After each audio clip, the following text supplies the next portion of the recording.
top 5 reasons that Smash Ultimate was a mistake. There's a lot of reasons, right? I mean, it's Smash Ultimate, right? Like, yeesh. What quantifies it as a mistake, though? What makes it so bad that it should be deemed a mistake? I could think of 5 things. I could think of top 5 things. You know, I could probably even order them. Bowser's my most hated character. Me too, brother. Bat me up. We're gonna say more than Minecraft Stephen, of course. Chat, what would be your number 5 reason? You know, what like bothers you a little bit, but not enough to be like, yeah, this is the worst thing ever. We're gonna take this from 5 to 1. Buffer system, good answer, but yep, okay. My 4 and 5 are between 2 different things. For me, I'd say the buffer system is number 5 because you can kind of work around it, and in a lot of cases it works for you. But there's a lot of frustrating instances that people have to deal with, where like, think of how many times like some weird move like hit your shield, and like you press something before it hit your shield, and then it comes out like a full second later because the game stored your input, and now you're just up smashing out of shield and getting murdered for it, right? That's one example of why the buffer system is a mistake.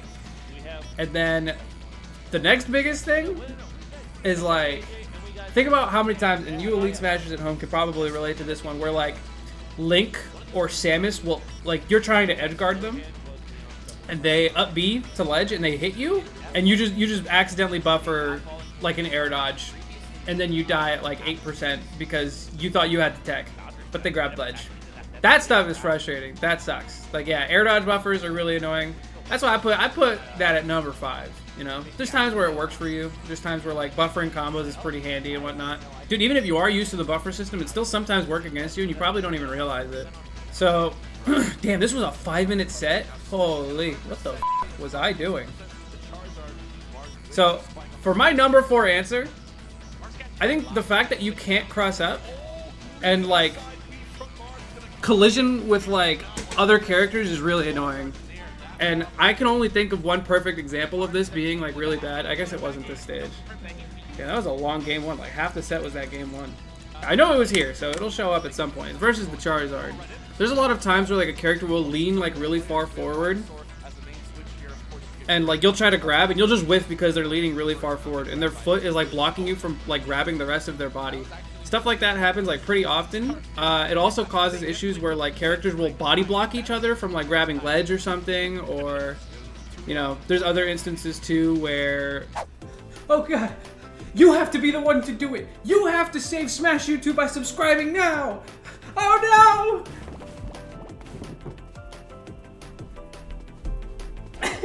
Oh, I think it's actually about to happen. Is it right here? Right here. Look, watch what happens because of this. I get far enough to push him, and just look at these next few frames. I start a boost kick, but see how he's getting pushed away from me because our like hurt boxes are colliding? This boost kick that I run up and push him with just whiffs. And I die. This is the perfect example. I didn't do anything wrong. There's also a clip of this happening to me against Cola where he up smashes and boost kick just misses. Because he like, Roy like takes a power stance and he like spreads like his feet outwards and it just like pushes you away. There's a lot of stuff like that, and also just the fact that you can't cross up also eliminates a lot of like really cool call out options. For example, like imagine, like Cloud would be worse if you could just run through him. The most annoying part about getting out of the corner against Cloud is the fact that you can't like just run through him. If I could just run through his shield and not have to worry about like colliding with him, it would like diffuse so much corner pressure, and ledge trapping wouldn't be as good. A lot of people complain about how like there's not a lot of people going off stage. It would actually kind of incentivize going off stage a little bit because your character might not be so good at ledge trapping, you know? I also think that there's some good with it too, right? Where like, you guys have seen Fox side B someone's shield, and like parrying it somehow makes you like worse off. You're supposed to just hard shield it and then he can still drift through you, but he can't go through you. Like, it's good because it nerfs Fox's recovery. He shouldn't have a good recovery for all the other stuff he has. But then there's this like really weird, like, low-key side being your shield puts you at disadvantage if you're not ready for it. So that's my number 4. Stage spikes, that's a good one. Stage spikes being ridiculously strong at such low percents. Like Mario just being you at 8% and you just get launched into the blast zone and you just die immediately. Multi-hits, dude, multi-hits are so poorly made in this game. Is that my number 3? As someone who has a multi-hit, low-key same. Honestly, like, I think that would be my number 3. I'll give it up, actually, yeah. My number 3 is, like, move inconsistency. Because, like, I feel like with a lot of the other games, you could visually see why something didn't work. Just like, you can understand. There's a lot of, like, instances in this game where someone will, like, they'll screenshot, like, a kill spark animation, and they're like, how did this hit? This is so ridiculous. But if you, like, run it back, like, 2 or 3 frames, you can see that they hurtbox extended, and that they deserve to get hit, you know? I feel like that's, like, a really poor example that a lot of people will point to when I talk about hitboxes. Mostly what I'm talking about is, like, multi-hits not working, or moves just clearly not working as intended. And you know what my least favorite argument is like when people are like, you don't know how the move was intended to be made. And I think if Sakurai could look me straight in my eyes and tell me that Zerusu forward air is supposed to do that, I would believe you. But he would never do that. There's a lot of instances where I'm like, okay, I'm drifting away, so obviously Zerusu forward air is not going to connect. Or like this up smash started in like a really weird spot and I have a lot of rage, so I'm like, sure, that's understandable. But even then, there's still some instances where I'm doing the forward air correctly, or like the up smash should connect and they just fall straight down next to me and kill me. Like, it's so inconsistent and there's no rhyme or reason as to why some of these things happen. Like, I'm hitting the forward air fully drifting forward and rising, and I hit the bottom of them. That is the perfect recipe for forward air working. And it just doesn't work. It just doesn't fully connect. You can't even say that they're at like a ridiculously high percent, so it like just didn't connect because of that. Because it happened at every percent for me, you know? There's other moves, like, if you watch any of my Iron Man attempts, dude, I have made almost every character's moves not work. People fall out of Samus's up smash, people fall out of, like, I've seen people fall out of Rob's side B. It feels like such an easy fix, but, like, just the way the game is, like, coded or something, and the way, like, rage interacts with knockback, it makes a lot of things, like, inconsistent, and I feel like it's such, like, an easy fix, right? I think they could probably code the beginning of multi-hits to not scale with rage, so that things like that don't happen. Wi-Fi. I think Wi-Fi in this game actually makes it so much worse. And I think that the number 2 and the number 1 reason are the biggest reasons to put Smash Ultimate back like in the workshop. Like, this already looks like Wi-Fi, holy.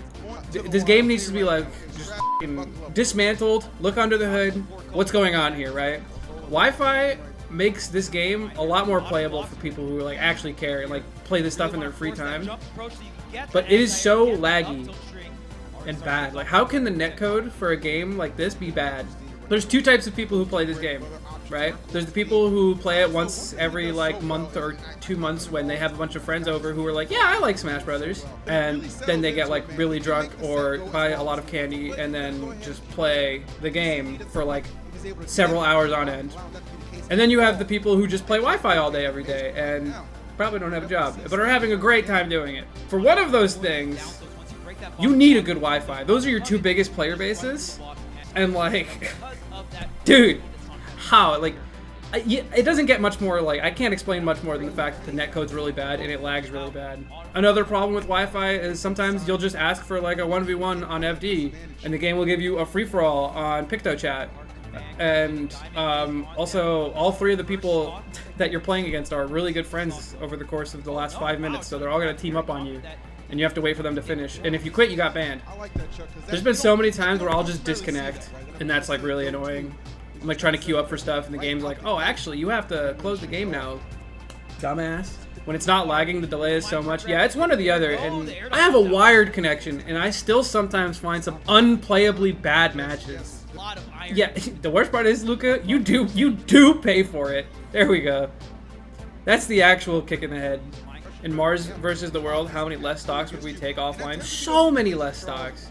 If I could react perfectly and I could actually bait you and read your body language and stuff and like listen to your controller, I would farm you guys. 100 stocks versus my 20 would be so much easier. You guys get buffed by Wi-Fi, so you don't understand. Bad players can beat me because of Wi-Fi. What's your number 1? Chat, what is your number 1 reason why Smash Ultimate was a mistake?